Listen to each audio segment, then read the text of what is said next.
This is CBS News Bay Area with Juliette Goodrich.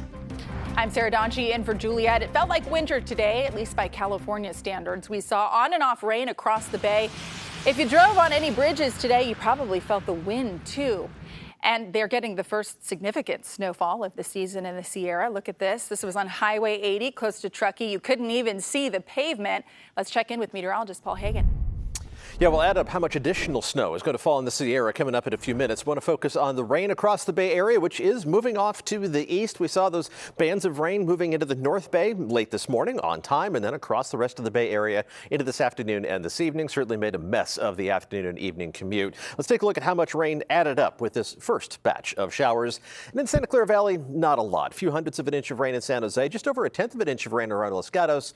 Nothing officially in Morgan Hill. There were some reports of a few hundredths of an inch elsewhere farther into the Santa Clara Valley. A few hundredths of an inch of rain around Redwood City, or just over 2/10 of an inch of rain along the coast in Half Moon Bay. But the most significant amounts were farther to the north, over a half inch of rain in Napa. And while it's just a quarter of an inch of rain in Novato, saw 2/3 of an inch of rain in Petaluma, and some of the spots that aren't on the map, a half inch of rain around San Rafael, and over an inch of rain in the highest elevations of the North Bay, at least the densely populated parts of the North Bay around Kentfield, adding up that rain at a higher clip. And we have another band of showers in the forecast for tomorrow. Let's check out the timeline for Thursday. And while we're going to start off dry across most of the Bay Area, the first rain showers are going to be moving into the North Bay as the sun is coming up.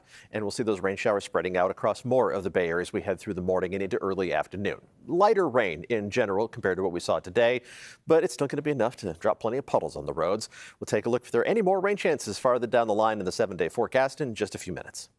Tensions are building around the Bay Area over the war in Gaza between Israel and Hamas. We want justice to say hell in the siege of Gaza now! Today, pro-Palestinian protesters rallied on the Golden Gate Bridge calling for a ceasefire. Israeli ground troops moved into southern Gaza earlier today. Palestinians say there are not many safe places left for them to go. And in Oakland, educators had a teach-in from the Palestinian point of view. It wasn't organized by the teachers union, and the district openly opposed it. Houses of worship around the Bay Area are also on edge. The Department of Homeland Security put out guidance on how they can protect themselves. And as Jose Martinez tells us, it comes ahead of the Jewish celebration of Hanukkah. Places of worship all over the Bay Area, like this one in Burlingame, aren't taking any chances when it comes to security during these days of international tension. It's going to be beautifully engaged if people are willing to come. This is our main sanctuary. This empty room will soon be filled with a crowd of people as the Jewish community celebrates Hanukkah. Jonathan Singer has been the rabbi at the Congregation Emmanuel since 2013. He says that these days, security is their primary concern. And you'll notice that you came in through the front, you came through with security, that we've had to have increased security. Now, we're next door to a beautiful church that's our partner in doing many social justice tasks, and they don't have to have any security at all. And the fact that the Jewish community has to invest in security because people are speaking in ways that are so harmful and so hateful, that's a huge disappointment. And you can see the metal detector right there, just one of several measures some places of worship are putting in place during the international increased tension, especially before the 8-day Jewish celebration. Part of Homeland Security is warning faith-based communities, releasing guidelines on how to protect their houses of worship from security to safety planning teams and ways of identifying risks and improving security protocols. Being a part of the Muslim community, this is not our first rodeo.